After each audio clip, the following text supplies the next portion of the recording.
Hello दोस्तों, नमस्कार। हरी Himani classes Naugarh के अंदर एक बार फिर से आपका स्वागत है। तो आज हम एनएमएस की साइंस की सेकंड क्लास लेंगे।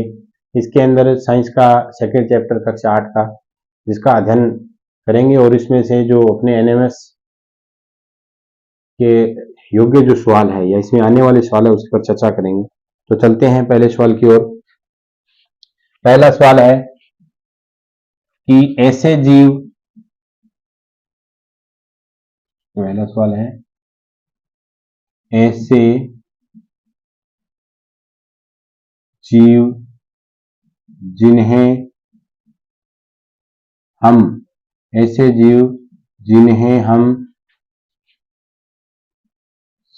सीधे नहीं देख सकते या कहें कि बिना यंत्र की सहायता से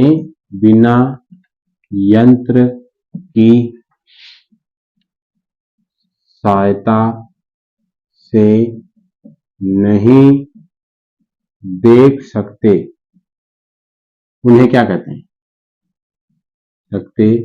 उन्हें सूक्ष्म जीव कहते हैं। क्या कहते हैं? सूक्ष्म जीव कहते हैं। ऐसे जीव जिन्हें हम सीधे नहीं देख सकते यानी नंगी आंखों से हम नहीं देख सकते, उसको देखने के लिए किसी भी यंत्र की आवश्यकता होती है, तो इन्हें क्या कहा जाता है? सूक्ष्म जीव कहा जाता है। सूक्ष्म जीव को किस यंत्र की सहायता से देखा जाता है? तो सूक्ष्म जीव को देखने के लिए माइक्रोस्कोप का या सूक्ष्मदर्शी यंत्र। सूक्ष्म जीवों को देखने के लिए किस यंत्र का उपयोग किया जाता है? देखने के लिए माइक्रोस्कोप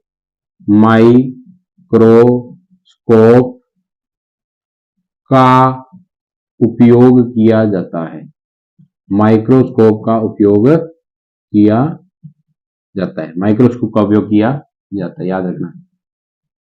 सूक्ष्म जीवों को देखने के लिए माइक्रोस्कोप का उपयोग किया जाता है। इसको सूक्ष्मदर्शी कहा जाता है, माइक्रोस्कोप कहा जाता है। दूरबीन, जिससे दूरबीन का काम क्या होता है? इसके अंदर अवतल लेंस लगा होता है। ये छोटी चीज है, उसको आवर्धित करता है यानी बड़ा करके उसको दिखाता है। इसमें अवतल लेंस का प्रयोग होता है। आगे आएगा, आपने करेंगे। अब इसके बाद में आता है कि सूक्ष्म जीव कितने प्रकार के होते हैं? सूक्ष्म जीवों के प्रकार यानी सूक्ष्म जीव कितने प्रकार के होते हैं? तो 4 प्रकार के होते हैं। कौन कौन से? जीवाणु, कवक, प्रोटोजोआ। कौन कौन से होते हैं? जीवाणु, कवक, प्रोटोजोआ और शैवाल।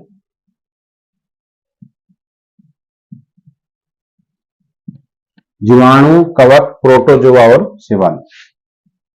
इसके अंदर आता है कि जीवाणु कौन कौन से होते हैं? जैसे स्पाइरल जीवाणु है, छड़ी नुमा जीवाणु अपने पाठ के अंदर है, जैसे स्पाइरल जीवाणु, छड़ी नुमा जीवाणु, स्पाइरल जीवाणु, छड़ी नुमा जीवाणु। कवक कौन कौन से होते हैं? अगर मैं कवक की बात करूं तो राइजोप्स, ये इंपॉर्टेंट है।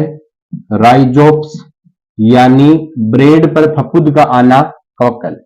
राइजोप्स या ब्रेड मोल्ड जिसको बोलते हैं, ब्रेड मोल्ड, राइजोप्स या bread mould.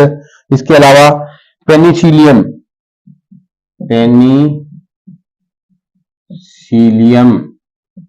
Rhizopus, bread mould, Penicillium और एस्परजिलस।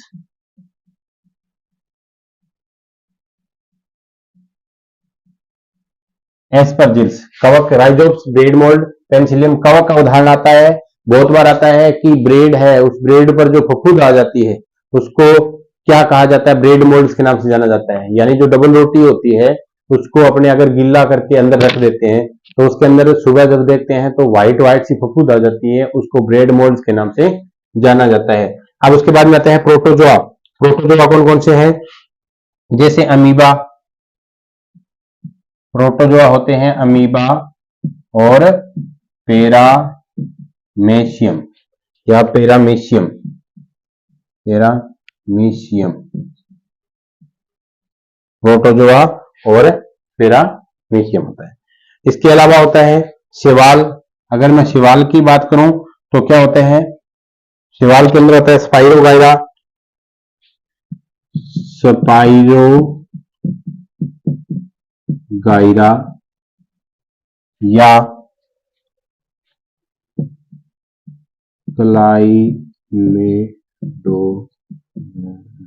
क्लाइमेडोनोमास, ये होता है। ये स्पाइरोगाइरा क्या होता है बेटा, ध्यान देना इधर। स्पाइरोगाइरा होती है काई, यानी जहां पर अपने लगातार पानी रहता है तो उसके ऊपर अपन ये मारवाड़ी बोला नहीं कमोदरी आ गई, उस कमोदरी को ही स्पाइरोगाइरा कहते हैं। क्या कहते हैं? कमोदरी। यानी उसका द्विखंडन होता है, यानी ये 10वीं के अंदर चैप्टर है ये, उसके अंदर दिया हुआ है विस्तार से कि स्पाइरोगाइरा क्या है, कहां पे पाया जाता है। यानी जहां पानी वाले इलाके होते हैं, जैसे डिग्गी बनी हुई है तो डिग्गी के ऊपर क्या होगा, हरी हरी जो परत जम जाती है, जो मारवाड़ी में बोलते हैं कमोदरी जम गई इनके ऊपर, ठीक है। तो उसके अंदर ये जो सवाल है स्पाइरोगाइरा, वहां पर ये वृद्धि करता है। तो यानी जो कमोदरी होती है उसके द्विखंडन होता है, दो भागों में टूट करके ये लगातार बढ़ती जाती है। तो ये है सवाल, यानी सूक्ष्म जीवों के 4 प्रकार। जीवाणु, स्पाइरल जीवाणु, छड़ीनुमा जीवाणु, कवक में राइजोप्स, ब्रेड मोल्ड, पेनिसिलिन या एस्परजिल्स। प्रोटोजोआ के अंदर अमीबा और पैरामीशियम है। अमीबा क्या होता है? एक कोशिकीय जीव होता है, सूक्ष्म जीव होता है। पैरामीशियम है वो अमीबा का की तरह ही होता है और प्रोटोजोआ है ये।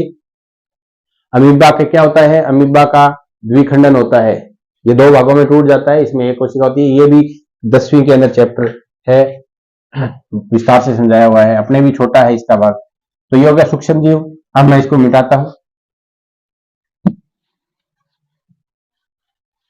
अगला अपना जो प्रश्न है वो है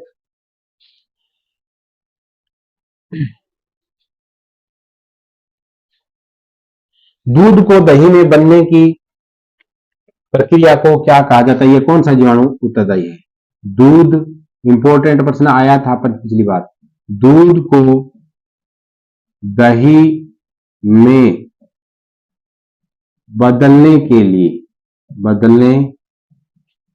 के लिए कौन सा जीवाणु उत्तरदायी है? दूध को दही में बदलने के लिए कौन सा जीवाणु उत्तरदायी है? तो इसके लिए आता है लैक्टोबैसिलस। कौन सा आता है? लैक्टोबैसिलस।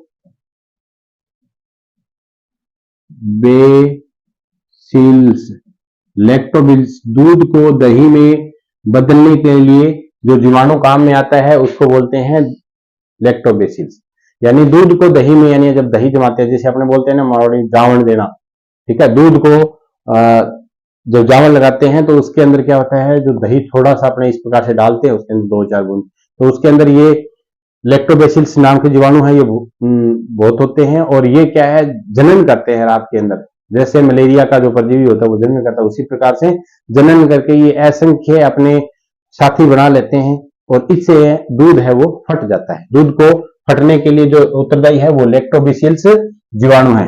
लैक्टोबैसिलस जीवाणु है वो उत्तरदायी है। अब इसके बाद में अगला जो अपना प्रश्न बनेगा वो आएगा कि छोले भटूरे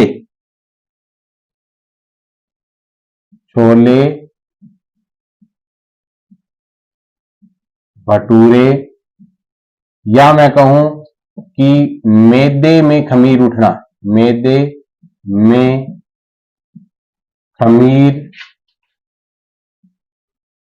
उठना, इसके लिए जो उत्तरदायी है वो किसके? यीस्ट के कारण होता है। ये किसके कारण? यीस्ट जीवाणु है। इसके कारण छोले भटूरे मैदे में खमीर खमीर का मतलब होता है फूलना, ठीक है। जब खमीर उठता है यानी फूलता है, जब छोले भटूरे वाली दुकान पे अपने जाते हैं तो एक रोटी बनाता है और उस तेल के अंदर लगता है, वो तेल को ऐसे ऐसे करता है, थोड़ी देर में बाद में वो फूल कर ऐसे हो जाती है, तब अपने को बड़े स्वादिष्ट लगता है। तो उसके अंदर क्या होता है, यीस्ट कोशिका होती है, वो जनन करती है और वो रोटी फूल जाती है। अब बात आता है कि मैदे में जो खमीर उठता है उससे लिए कौन सा जीवाणु उत्पत्ति है, वो यीस्ट है, यीस्ट के कारण होता है ऐसा। अब इसके बाद में आता है जो छोला भटूरा है या खमीर है, उसको जो फूलते हैं, रोटी को फुलाने के लिए कौन सी गैस उत्पत्ति, तो कार्बन डाई, कौन सी है, कार्बन डाई। या फिर जो खमीर उठता है, मैदे में जो खमीर उठता है या जो छोले भटूरे बनते हैं उस समय कौन सी गैस निकलती है, तो कार्बन डाई निकलती है। यानी ये मैं लिख देता हूं, रोटी को फुलाने में कार्बन डाई यानी CO2 गैस काम आती है। यानी रोटी को फुलाने के लिए या खमीर में मैदा है या इसको जो भटूरे है उसको फुलाने के लिए जो कौन सी गैस काम आती है, वो है कार्बन डाइऑक्साइड। चलते हैं अगले प्रश्न की ओर। अगला प्रश्न है, अगला प्रश्न लिख देते हैं कि यीस्ट कोशिका का अन्य उपयोग, श्राब और क्या है, श्राब और अल्कोहल एवं शराब एक ही बात है कि यीस्ट का प्रयोग अल्कोहल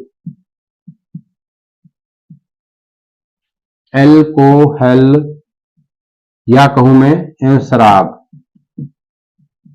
बनाने में किया जाता है, शराब बनाने में किया जाता है। अल्कोहल, यीस्ट का प्रयोग इसके अलावा भी शराब बनाने में, या एसिटिक एसिड, अल्कोहल शराब या एसिटिक एसिड, इसके अलावा एसिटिक एसिड भी होता है, अल्कोहल शराब और एसिटिक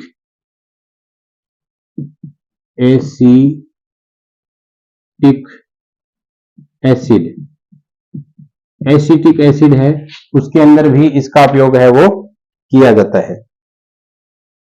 अगला प्रश्न आता है, चीनी को अल्कोहल में बदलने की प्रक्रिया को क्या कहते हैं, किण्वन कहा जाता है। चीनी को अल्कोहल में बदलने की क्रिया को चीनी को अल्कोहल में बदलने की क्रिया को किण्वन कहा जाता है। क्या कहा जाता है, किण्वन कहते हैं। चीनी को अल्कोहल में बदलने की क्रिया को क्या कहते हैं, किण्वन कहा जाता है। अब आता है किण्वन, या इसको बोलते हैं फर्मेंटेशन। किण्वन को इंग्लिश में बोला जाता है फर्मेंटेशन। कई बार किण्वन नाम आ जाता है, कई बार इंग्लिश में नाम फर्मेंटेशन, क्या बोलते हैं, फर्मेंटेशन कहा जाता है। अब आता है कि किण्वन की खोज किसने की थी और कब की थी, लुई पाश्चर ने। लिखेंगे किण्वन की खोज लुई पाश्चर ने 1857 ईस्वी में की। लुई पाश्चर ने इसकी खोज है वो 1857 ईस्वी में की। लगा लिया। अब इसके बाद में चलते हैं अगले प्रश्न में। अब इसके बाद में आता है अपना जो प्रश्न है वो है कि प्रतिजैविक, जब बीमार हो जाते हैं तो अपने को रोगों से लड़ने के लिए प्रतिजैविक औषधि या एंटीबायोटिक औषधि दी जाती है। अपने पाठ के अंदर है प्रतिजैविक औषधियों के नाम। प्रश्न पूछा जाएगा प्रतिजैविक औषधि के नाम। अपने इस पाठ में आता है प्रतिजैविक औषधियों के नाम, क्या क्या नाम है, इसमें 3 नाम दिए हैं। स्ट्रेप्टोमाइसिन पहला है, स्ट्रेप्टोमाइसिन,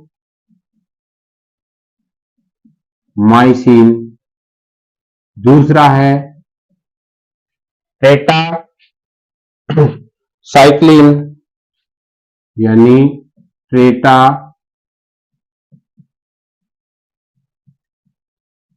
स्ट्रेप्टोमाइसिन, टेटा साइक्लिन, और तीसरा है स्ट्रेप्टोस्टेटा, टेटा और एरिथ्रोमाइसिन, एरिथ्रोमाइसिन,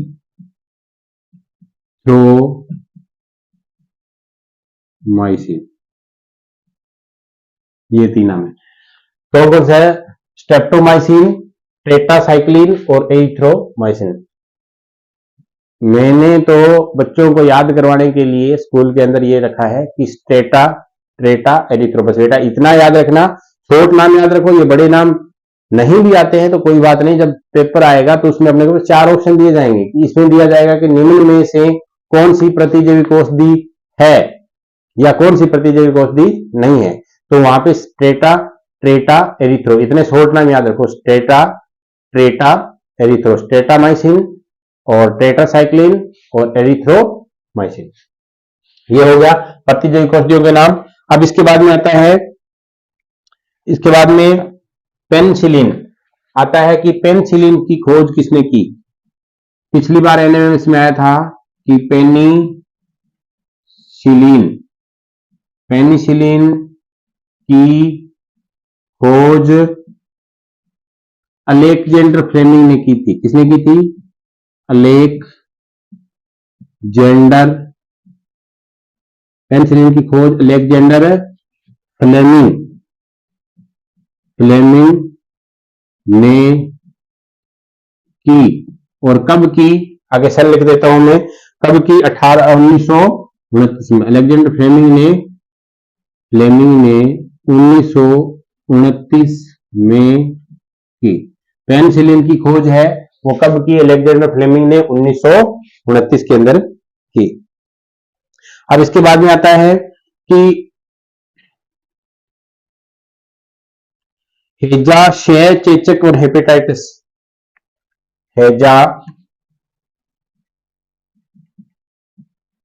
क्षय रोग, हेपेटाइटिस या पोलियो, इसके लिए क्या किया जाता है? वैक्सीन, पोलियो के उपचार के लिए वैक्सीन दी जाती है। क्या दी जाती है? वैक्सीन दी जाती है। उपचार के लिए क्या किया जाता है? वैक्सीन का प्रयोग किया जाता है। इसके बाद में अगला प्रश्न आता है कि चेचक के टीके की खोज किसने की? प्रश्न है चेचक के टीके की खोज एडवर्ड जेनर ने कब की थी? 1798 में। कब की थी? 1798 ईस्वी में। एडवर्ड जेनर ने 1798 ईस्वी में चेचक के टीके की खोज की थी। अब इसकी में आता है मिट्टी की उर्वरता बढ़ाने के लिए, मिट्टी में नाइट्रोजन को बढ़ाने के लिए नील हरित शैवाल उत्तरदायी है। नाइट्रोजन को शिथिलीकरण करना कहते हैं इसको। मिट्टी में नाइट्रोजन का शिथिलीकरण करने के लिए नील हरी शैवाल है वो उत्तरदायी होते हैं। इसके अलावा अब इसके बाद में आता है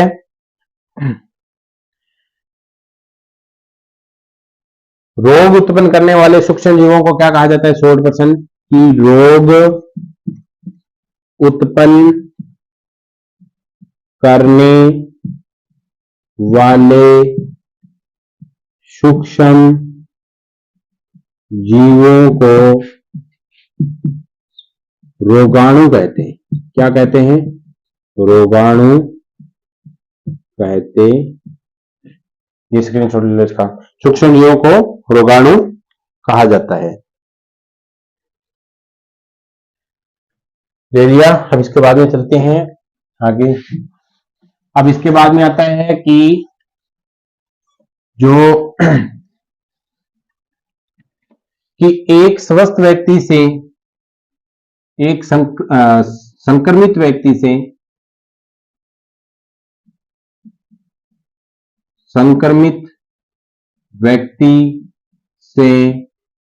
एक स्वस्थ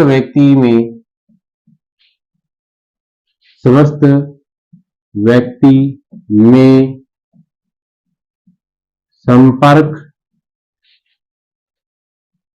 वायु, जल या फिर भोजन के द्वारा जो रोग फैलता है, के द्वारा फैलने वाले रोग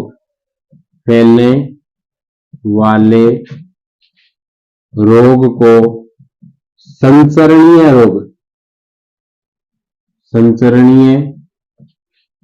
रोग या फिर इसका एक नाम है संक्रामक रोग कहते हैं। इंपॉर्टेंट है ये। प्रश्न आता है कि वह रोग जो जल, वायु, भोजन अथवा किसी के संपर्क में आने से फैलता है उसको किस रोग के नाम से जाना जाता है? संसरणीय रोग या संक्रामक रोग कहते हैं। जैसे हैजा, सर्दी जुकाम, चिकन पॉक्स उदाहरण है इसके। जैसे हैजा, सर्दी जुकाम, चिकन पॉक्स। हैजा, सर्दी जुकाम, चिकन पॉक्स है वो फैलने वाले रोग है। अब इसके बाद में आता है कि मच्छर के काटने से प्रोटोजोआ जनित रोग, प्रोटोजोआ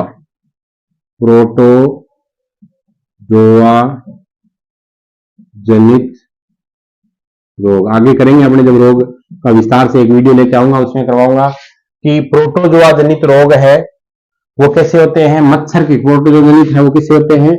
मच्छर के काटने से।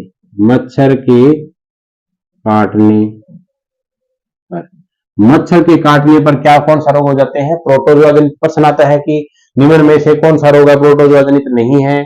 मलेरिया, डेंगू, है ना। इस प्रकार से तो मलेरिया और डेंगू है वो क्या है? प्रोटोजोआ जनित है। बाकी दूसरा जैसे और नाम दे दिया मैंने, जैसे हैजा है, या इनमें से कोई नहीं। चार ऑप्शन दे दिए प्रोटोजोआ जनित रोग, निम्न में से कौन सा नहीं है? तो कौन सा नहीं है? प्रोटोजोआ में मलेरिया, डेंगू, हैजा या कोई नहीं। तो इसके अंदर आएगा हैजा, क्योंकि हैजा है वो जल की बीमारी है, जीवाणु द्वारा होने वाला रोग है। तो प्रोटोजोआ जनित वाले रोग है वो मलेरिया और डेंगू है, बुखार। ठीक है। तो मलेरिया रोग किस मच्छर के काटने से होता है? मादा एनाफिलीज। मादा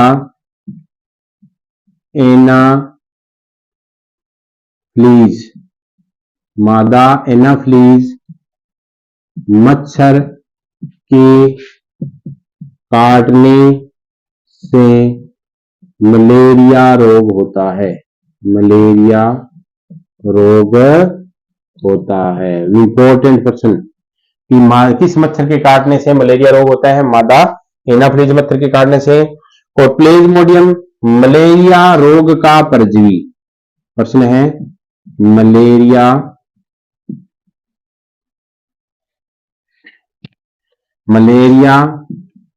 रोग का परजीवी, यह बहुत बार पूछा जाता है। तो कौन है मलेरिया रोग का परजीवी? प्लेज्मोडियम। मलेरिया रोग का परजीवी माना जाता है प्लेज्मोडियम। आगे आता है डेंगू रोग है वो किस मच्छर के काटने से होता है? तो मादा एडिस, याद रखना, मादा एडिस मच्छर के काटने से, मादा एडिस मच्छर के काटने से मलेरिया डेंगू रोग हो जाता है। कौन सा? डेंगू रोग हो जाता है। मादा एडिस मच्छर के काटने से कौन सा रोग हो जाता है? डेंगू रोग हो जाता है। आगे अब आता है वे रोग जो जल के द्वारा फैलते हैं, उसको जीवाणु जनित रोग कहा जाता है। हवा से फैलने वाले रोग को वायरस जनित कहा जाता है या विषाणु जनित रोग कहा जाता है। अब इसके बाद में आता है कि जीवाणु और विषाणु में क्या अंतर है। जीवाणु होते हैं वो जीवाणु कोशिका और में गुणन करते हैं, जबकि विषाणु होते हैं वो परजीवी होते हैं, वो एक दूसरे पर दूसरी कोशिकाओं में गुणन करते हैं। ये इंपॉर्टेंट है, तो इसका लिख लेना आप। क्या लिखोगे कि विषाणु परपोषी होते हैं। लिखो विषाणु परपोषी होते हैं, यानी ये समय नहीं होते, दूसरे पे साथ में गुणन करते हैं, कभी अकेले नहीं, किसी दूसरे के साथ में गुणन करते हैं। विषाणु परपोषी होते हैं।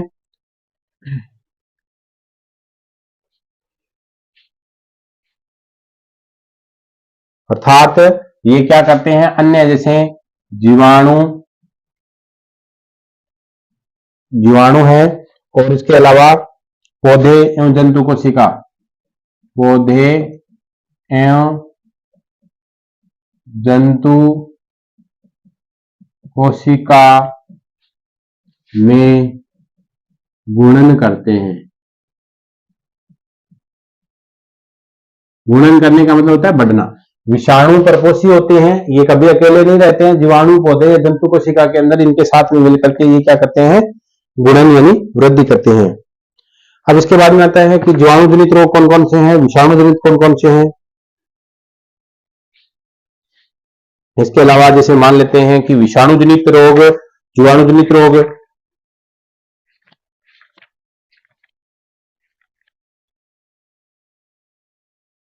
वायरस जनित रोग कौन कौन से है। इसमें देखो वायरस यानी विषाणु,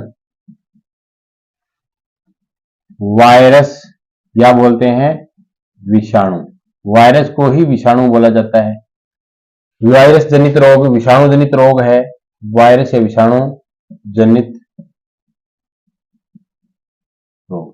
विषाणु जनित रोग कौन कौन से है या वायरस जनित रोग कौन कौन से हैं, तो खसरा, चिकन पॉक्स, पोलियो, कौन कौन से हैं, खसरा, चिकन पॉक्स, खसरा, चिकन पॉक्स, पोलियो, ये कैसे रोग हैं, ये है वायरस या विषाणु जनित जो वायु के माध्यम से एक दूसरे के साथ में फैलते हैं।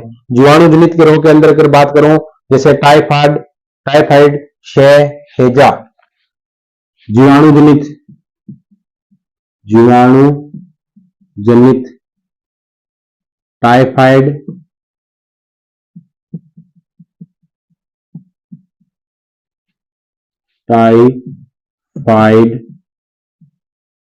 हैजा, टाइफाइड हो गया, हैजा हो गया, क्षय रोग, इस क्षय रोग को टीबी कहते हैं। क्या कहते हैं, क्षय रोग को टीबी कहा जाता है। प्रोटोजुआ जनित रोग पहले ही बताया मैंने, जैसे मलेरिया,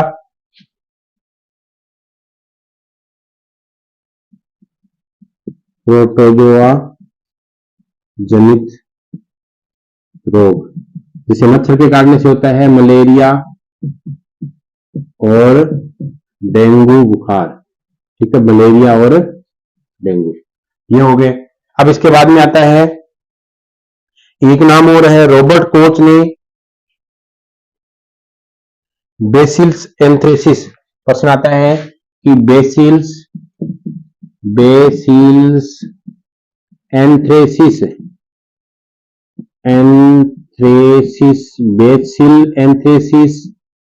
नामक जीवाणु की खोज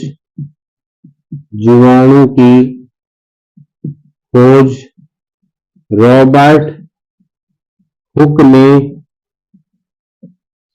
कब की थी? बेसिल एंथ्रेसिस नामक जीवाणु की खोज रॉबर्ट एंथ्रेसिस ने हुक ने 1876 ईस्वी में की थी। 1876 ईस्वी में की थी। इससे क्या होता है? एंथ्रेक्स नामक रोग हो जाता है। इससे क्या हो जाता है? एंथ्रेक्स रोग हो जाता है। इसके लिए टीका लगाया जाता है। यानी एंथ्रेक्स रोग क्या होता है? पशु एवं मानव यानी मनुष्य में मुंह पका या कहें खुरपका रोग यानी बेसिल्स एंथ्रेसिस नामक जीवाणु की खोज है। इसके कारण आदमियों के अंदर मुंह पका अपने मुंह नहीं खोल पाते हैं, पशुओं के अंदर भी मुंह नहीं खोल पाते हैं, खुरपका पशुओं के अंदर भी क्या हो जाता है? ऐठन हो जाती है, इसे वो सही से ढंग से चल नहीं पाते हैं, तो इसको बोलते हैं मुंह पका खुरपका। इसके बाद में आता है नींबू में फसलों के अंदर भी कुछ रोग हो जाते हैं। जैसे नींबू में जो रोग होता है वो कैंकर, गेहूं के अंदर रस्ट। जैसे फसलों की अगर बात करूं तो नींबू की फसल है, उसमें रोग का नाम है कैंकर रोग। गेहूं में होता है रस्ट। इसके अलावा भिंडी में पीत, भिंडी के अंदर कैसा होता है? पीत। भिंडी में जो रोग होता है वो होता है पीत। अब जो नींबू में जो कैंकर रोग होता है वो जीवाणु जनित है। ये कैसा रोग होता है? जीवाणु जनित है। ये या रस्ट है वो कवक जनित रोग है। और ये कैसा रोग है? ये वायरस जनित रोग है। ठीक है, जीवाणु जनित रोग, कवक जनित रोग और वायरस जनित रोग है। संचरण का माध्यम वायु, यानी ये हवा के द्वारा फैलता है। ये वायु जीवाणु के द्वारा फैलता है। वायरस है तो इसका मतलब ये कीट के द्वारा फैलता है। भिंडी में जो रोग है ये किसके कारण फैलता है? ये कीट के द्वारा फैलता है।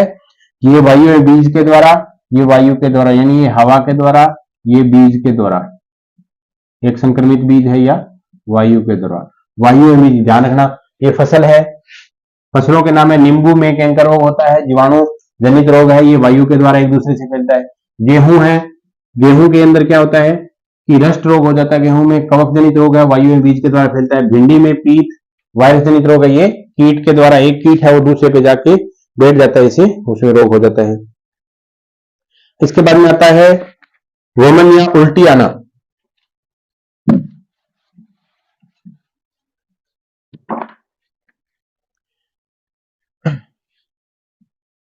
जो पदार्थ होते हैं, जो खाद्य पदार्थ होते हैं, प्रश्न ये आता है कि जो पैकेट होते हैं दुकान पर, जैसे कुरकुरा चिप्स वगैरह के जो पैकेट होते हैं, बंद पैकेट होते हैं, उसके अंदर कौन सी गैस भरी होती है? यहां से एक प्रश्न उठता है कि पैकिंग सामान की थैलियों में कौन सी गैस भरी जाती है? तो कौन सी गैस भरी जाती है? नाइट्रोजन। कौन सी? नाइट्रोजन। याद रखना है, ये नाइट्रोजन गैस है वो पैकिंग के चिप्स कुरकुरा वगैरह का जो भी पैकेट होता है उसके अंदर वो लंबे समय तक सही रहे, खराब ना हो, उसको बचाने के लिए उसमें नाइट्रोजन गैस का भरी जाती है, विषाक्तन से बचने के लिए। अब इसके बाद में आता है प्रीरक्षक, यानी तेलीय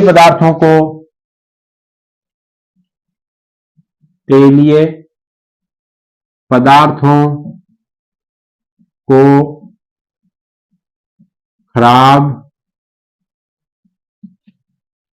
होने से बचाने वाले पदार्थ कहूं या कारक कहूं, पदार्थ होने वाले पदार्थों को बचाने के लिए प्रयोग में लेने वाले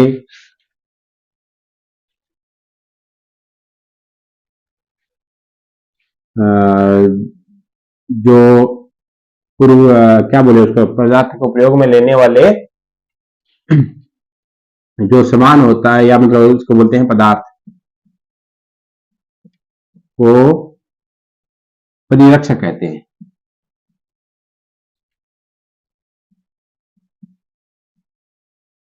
या इसको युक्ति भी बोल सकते हैं, लेने वाली युक्ति को परिरक्षक कहते हैं। जैसे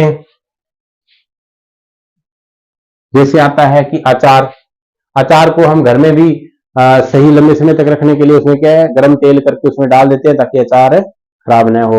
मांस मछलियों को रखने के लिए उसके क्या है, नमक लगा दिया जाता है। नमक लगाने से वो एक अच्छा परिरक्षक हो जाता है, यानी वो भी खराब नहीं होती है। इसके अलावा क्या होता है, सोडियम बेंजोएट व सोडियम मेटाबाइसल्फाइड, सोडियम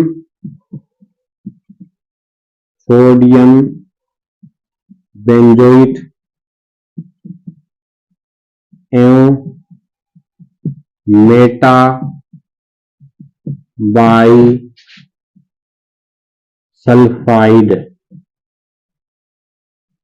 परिरक्षक हैं का प्रयोग किया जाता है। ये दो परिरक्षक है, सोडियम बेंजोएट और मेटाबाइसल्फाइड का परिरक्षक का प्रयोग किया जाता है। अचार मुरब्बा, यानी अचार मुरब्बा में तेल एक परिरक्षक का काम करता है, तेल परिरक्षक का कार्य करता है। इसके अलावा जो स्क्वैश है, इसके अलावा सूक्ष्म मछली है उसमें, या मांस मछली को रखने के लिए उसमें नमक से ढक देते, पहले ही बताया मैंने। तेल एवं सिरके का उपयोग किया जाता है। चीनी को जेली स्क्वैश का परीक्षण चीनी के द्वारा किया जाता है। जैम जेली, जैसे जैम जेली स्क्वैश जैसे पदार्थों को चीनी के घोल में रखा जाता है। यहाँ पे बताया अचार है मुरब्बे के अंदर तेल या यहाँ पे सिरका भी आ सकता है, नाम याद रखना, तेल या सिरके का प्रयोग किया जाता है। जैम एवं स्क्वैश के पदार्थों में चीनी को अल्कोहल में रखा जाता है। मांस एवं मछली, मांस एवं मछली को खराब होने से बचाने के लिए नमक का प्रयोग किया जाता है, नमक का प्रयोग करते हैं, नमक का प्रयोग करते हैं। अब इसके बाद में आता है दूध को 70 डिग्री सेल्सियस तक, दूध को 70 डिग्री सेल्सियस तापमान पर बिना उबाले सीधे गर्म करके ठंडा करने की प्रक्रिया को क्या कहा जाता है, पाश्चुरीकरण कहा जाता है। दूध को 0 से 70 डिग्री सेल्सियस तापमान पर बिना उबाले सीधे गरम कर ठंडा करना, गरम करके ठंडा करना पाश्चुरीकरण कहलाता है।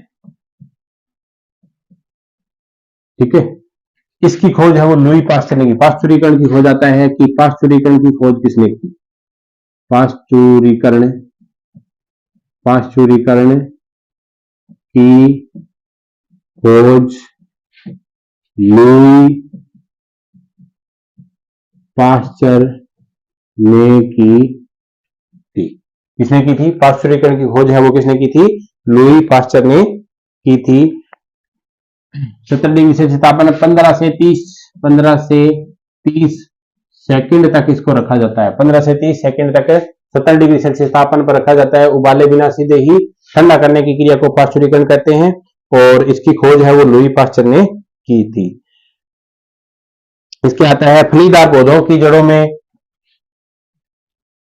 फलीदार पौधों की जड़ों के अंदर कौन सा जीवाणु पाया जाता है? तो प्रश्न आता है कि फलीदार पौधों की जड़ों में राइजोबियम जीवाणु पाया जाता है। प्रश्न आता है कि फलीदार पौधों की जड़ों में कौन सा जीवाणु पाया जाता है? तो राइजोबियम जीवाणु पाया जाता है। अब इसके बाद में वायुमंडल का संगठन बोल देता हूं। वायुमंडल का संगठन। प्रश्न आता है कि वायुमंडल के संगठन में कौन सी गैस सर्वाधिक है? तो याद रखना वायुमंडल के संगठन में नाइट्रोजन सर्वाधिक होती है। कितनी? 78%। नाइट्रोजन 78%, ऑक्सीजन 21%,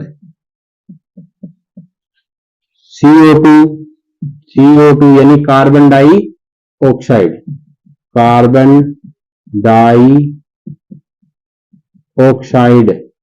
ये बहुत बार प्रश्न आता है। कार्बन डाइऑक्साइड का प्रतिशत कितना है वायुमंडल? 0.03%। अन्य गैस जैसे आर्गन, हीलियम, लिथियम, ठीक है, आगे आर्गन, हीलियम, लिथियम है, इसका जो प्रतिशत है 0.97%। टोटल 100% है वो वायुमंडल का संगठन है। ठीक है, नाइट्रोजन। प्रश्न आता है कि वायुमंडल में सबसे ज्यादा कौन सी गैस पाई जाती है? तो नाइट्रोजन है। वो किसका प्रतिशत है? 78% नाइट्रोजन है।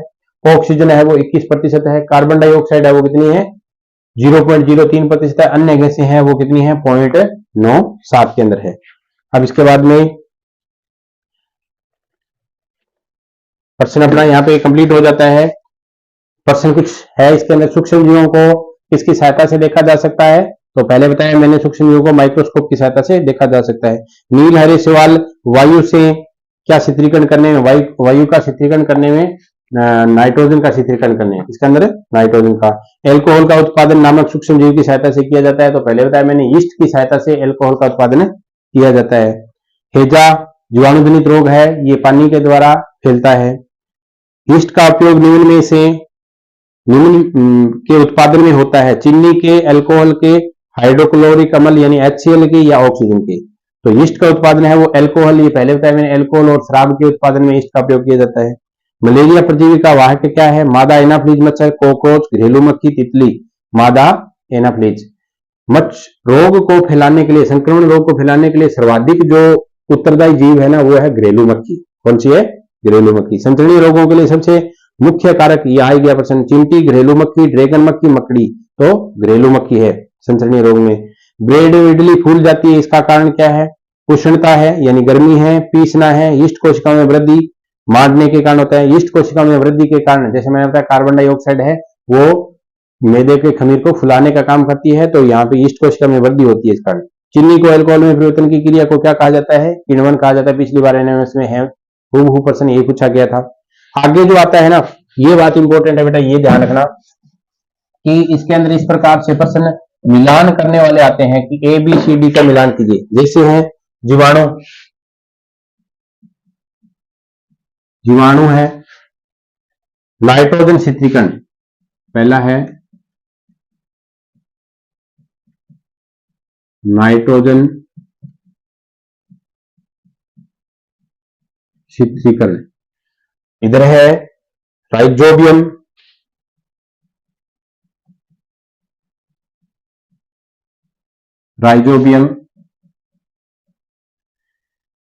दही का जमना,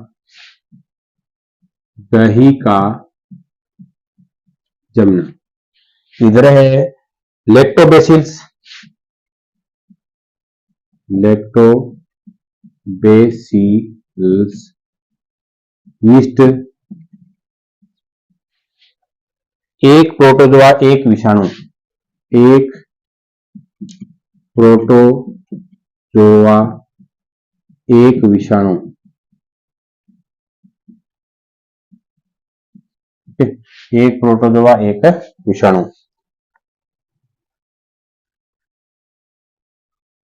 तीसरा है ब्रेड की बैंकिंग। चौथा है मलेरिया का कारक, हैजा का कारक, मलेरिया कारक, हैजा कारक और एड्स कारक, प्रतिजैविक उत्पादित करना। छठा है एड्स कारक। सातवां है प्रतिजैविक उत्पादित करना। ये है बेटा। अब इसके अंदर क्या है, ए, बे, से, दे और ये। अब इससे आपसे पूछा जाएगा कि निम्न में से कौन सा सही है। अब राइजोबियम क्या करता है काम, देखो दही का जमाने के लिए कौन उत्तरदायी है, दही को जमाने के लिए लैक्टोबैसिलस उत्तरदायी है, यानी दही को बचाने के लिए लैक्टोबैसिलस है। राइजोबियम है वो नाइट्रोजन का क्या करते हैं, स्थिरीकरण करते हैं। क्या करते हैं, नाइट्रोजन का स्थिरीकरण करते हैं। इसके अलावा जीवाणु है वो क्या काम करते हैं, जीवाणुओं के द्वारा कौन सा रोग हो जाता है, हैजा, जीवाणु से हैजा रोग हो जाता है। प्रोटोजोआ है एक मलेरिया कारक है, यानी प्रोटोजोआ से मलेरिया हो जाता है। यीस्ट कोशिकाएं हैं, क्या काम करती है, प्रतिजैविक उत्पादित करना। और इसके बाद में एड्स कारक है, विषाणु क्या है, एक एड्स का कारक है। यीस्ट कोशिकाएं प्रतिजैविक कोशिकाएं, यानी ये हो गया। तो इसका जो सही उत्तर आएगा आपसे प्रश्न में दिया जाएगा कि A number, B number, C number. तो आपको दिया जाएगा ए, पहला है ए का क्या सही है अपना, ए का अपना सही है, जीवाणु है 5 नंबर, ए का 5। उसके बाद में राइजोबियम है 1 नंबर, फिर 1 नंबर। उसके बाद में यानी राइजोबियम होगा। उसके बाद चलो मैं इसे लिख देता हूं, ये हो गया 5 नंबर, ये हो गया 1 नंबर। उसके बाद में लैक्टोबैसिलस है वो 2 नंबर है। उसके बाद में यीस्ट है वो 7 नंबर है। उसके बाद में एक प्रोटोजोआ है वो 4 नंबर। उसके बाद में एक विषाणु, यीस्ट आ गया, एक प्रोटोजोआ का विषाणु, विषाणु क्या हो गया 6 नंबर। 1 2 3 4 5 6, 1 2 3 4 5 6 7। तो एक और कौन सा रह गया, जीवाणु का आ गया 5 नंबर, राइजोबियम का 1 नंबर, लैक्टोबैसिलस का 2 नंबर, 3 नंबर, फिर यीस्ट का 7 नंबर, एक प्रोटोजोआ 4 नंबर और एक विषाणु है वो कितना है 6 नंबर। 1 2 3 4 5 और एक ये 6। मैंने इसको लिख दिया, ए, बे, से, दे, ये और रे। ठीक है, 1 2 3 4 5 6, 1 2 3 4 5 6 7, यानी एक ज्यादा है इसमें। तो कौन सा है, ब्रेड बैंकिंग, ब्रेड बैंकिंग है। तो इसके अंदर जो प्रतिजैविक औषधि, ये गलत हो गया। ब्रेड बैंकिंग के अंदर क्या होगा, यीस्ट है। ब्रेड बैंकिंग मतलब बैंकिंग सोडा है उसमें यीस्ट आएगा। तो 3 नंबर, 1 2 3 4, 4 में क्या आएगा, 3 नंबर आएगा। 1 2 3 4, 4 में क्या आएगा, 3 नंबर ऑप्शन आएगा। ठीक है, तो ये होगा। तो ब्रेड बैंकिंग के अंदर ये प्रश्न आता है कि ऐसे दिया होगा आपको कि निम्न में से कौन सा आपका सही है। तो पहला है, पहले के अंदर क्या है, जैसे ए बे से दिया है, पहले में आएगा 5 नंबर, यानी ए के साथ में जीवाणु के साथ में किसका योग है, हैजा का 5वें का है। ठीक है, 5 1 2 3 6 4 और 6, 3 और 3 6 टोटल हो गई। तो एक इसमें ज्यादा दे, प्रतिजैविक औषधि उत्पादन करना ही जाता है। तो आज के लिए क्लास इतनी। सभी को यही है कि आप लाइक करें, कमेंट करें, शेयर करें अपने दोस्तों के साथ में, ज्यादा से ज्यादा वीडियो देखें और जो भी समझ में नहीं आए वीडियो के कमेंट में जरूर लिखें और वीडियो कैसी लगी जरूर बताएं कमेंट करके। आज के लिए इतना ही, नमस्कार।